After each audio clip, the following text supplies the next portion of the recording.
ஆண்டவரே, இந்த பாவியான என் மேல் கிருபையாயிரும் சாமி. ஜீவனுள்ள தேவனுடைய குமாரனாகிய கிறிஸ்துவே ஏசப்பா. போன மாதம் நாங்கள் வரும்பொழுது எங்கள் பேத்திக்கு காய்ச்சல், பயங்கரமான காய்ச்சல். நாங்கள் வரலான்னு புறப்படும்போது ட்ரெயினுக்கு வர சமயம் பார்த்து அம்மா பெட்டில் வைக்கிற சூழ்நிலை மாதிரி இருந்துச்சு.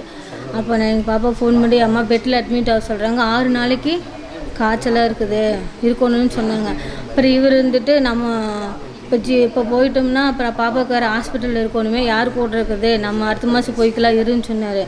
நாங்கள் 4 மணி ஆயிடுச்சு, ட்ரெயினுக்கு புறப்புற டைம் ஆக போகுது, எப்படி சொல்கிறாருன்ட்டு, ஏசப்பா நம்ம எப்படியாவது நாங்கள் ஆண்டவரே ஜீவோலிக்கு வரணும் சாமி.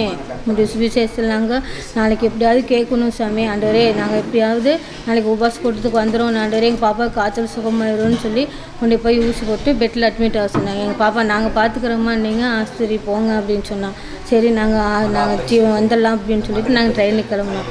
அப்புறம் காய்ச்சல் குறையவே இல்லை. நாங்கள் எப்படியும் நம்ம ஏசப்பாவை விட்டு தெரிய போகிறோம், நம்ம ஆண்டவர் இடத்துக்கு போகிறோம், நம்ம காய்ச்சல் சரியாயிரும்னு சொல்லிட்டு நாங்கள் வந்தோம். அப்போ வந்து ஐயாட்ட சொல்லி ஜொம்முனேன், அப்பா அப்படி எங்கள் பேத்தி காய்ச்சல் பெட்டில் 6 நாள் இருக்க சொல்கிறாங்கப்பா அப்படின்னு சொன்னேன்.